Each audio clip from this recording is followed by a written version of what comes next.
এক ছিল গভীর বন, আর সেই বনের পাশেই ছিল এক বিশাল দিঘি। দিঘির স্বচ্ছ জলে খেলা করত রাজহাঁসের দল। তাদের সাদা পালক রোদে ঝিকমিক করত, আর তাদের হাঁটাচলার ছিল এক অদ্ভুত আভিজাত্য। দিঘির পাড়ে এক উঁচু গাছে বাসা বেঁধেছিল এক কাক। কাকটি ছিল বেশ হিংসুটে আর চালাক।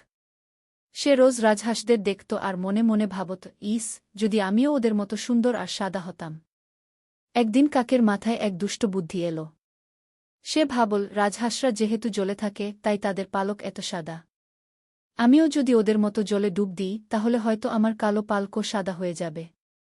যেই ভাবা সেই কাজ। কাক উড়ে গিয়ে দিঘির জলে ঝুপ করে ডুব দিল। একবার নয়, বারবার সে ডুব দিতে লাগল।